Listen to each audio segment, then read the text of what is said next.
You've seen flashy plays, you've seen wild celebrations, but you've never seen what some NFL players are actually wearing when they take the field. Diamond-covered cleats, million-dollar jerseys, chains heavier than shoulder pads. Some of these guys are out here dressed like they're walking into the Met Gala, except they're sprinting full speed into linebackers who want to separate their souls from their bodies. And what do they wear? It's not just fashion, it's part of the spectacle. It's personal branding, luxury marketing, flexing at the highest level. These aren't just athletes anymore. They're millionaires making million-dollar statements during the game while getting tackled by 280-pound defensive ends who couldn't care less about your jewelry budget. Let's start small, relatively speaking. Deebo Samuel showed up to play in cleats that sparkled under stadium lights, not glitter. Crystals, thousands of them, hand-placed onto custom shoes, inspired by a Nike Dunk sneaker collab. Each crystal was individually set by craftsmen who probably thought they were making museum pieces, not football equipment.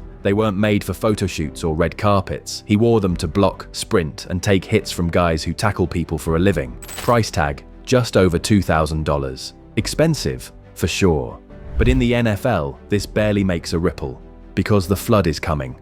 Puka Nacua didn't need diamonds to break the bank. In just his second NFL game, he pulled in 15 receptions and shattered a rookie record. That alone made headlines.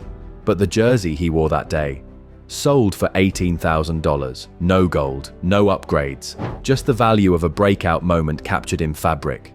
The NFL is fast. So is the way value gets assigned. One game, one performance. Suddenly, you're wearing a down payment on a house. Think about that for a second. Someone dropped the same cash as a used car on a sweaty jersey because a rookie had one good game. The secondary market for NFL gear is absolutely wild. And then there's Sauce Gardner, locked-in corner, trash talk specialist, and a man who wears $30,000 diamond grills during actual games. Not for interviews, not for commercials.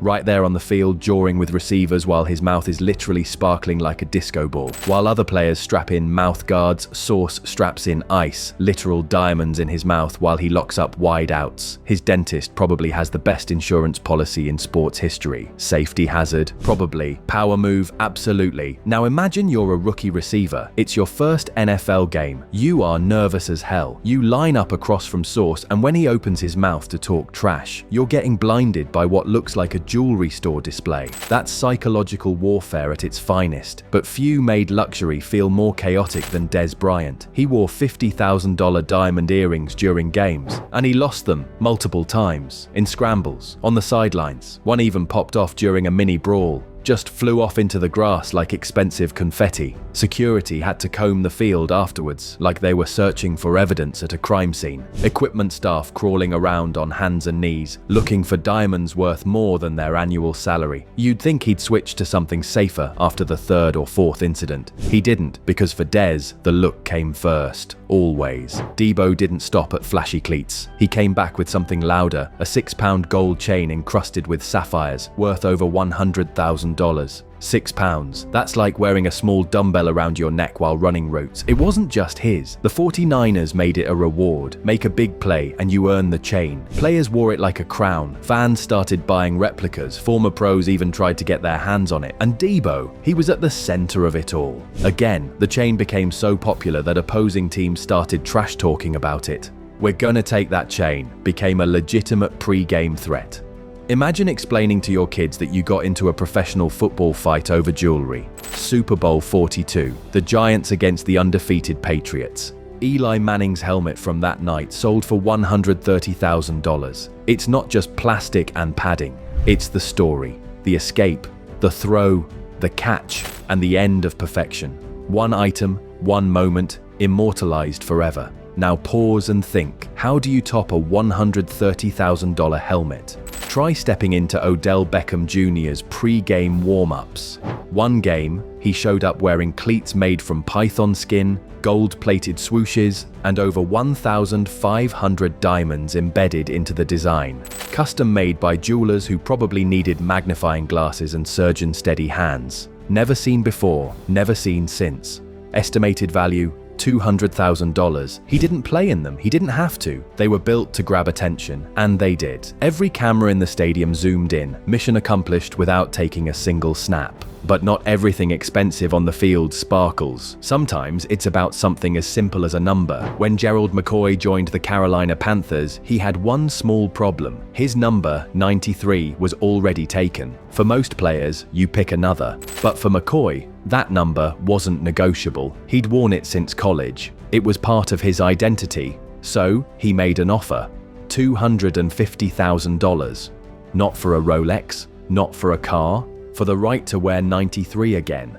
The teammate who owned it handed it over, and just like that, McCoy secured his number for the price of a beach house. All because switching digits didn't feel right. That's how deep this stuff runs. For some players, it's not just branding, it's a legacy, but then you look around and realize McCoy wasn't the only one dropping absurd money to make a statement. Let's talk about grills. And not one or two.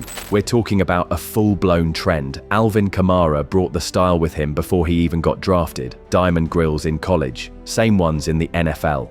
For him, it wasn't a look, it was a signature.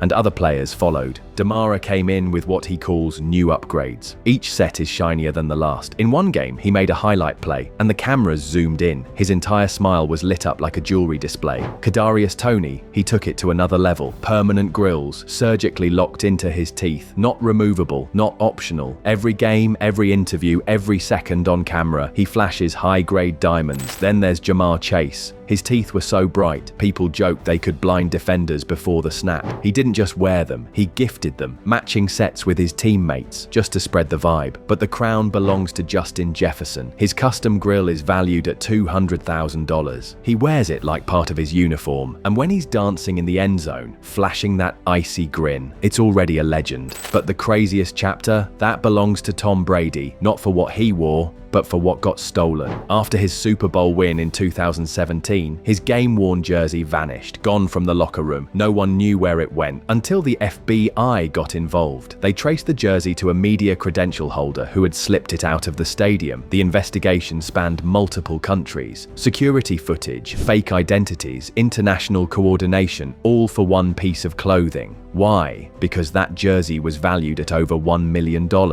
Eventually, they recovered it, pressed charges.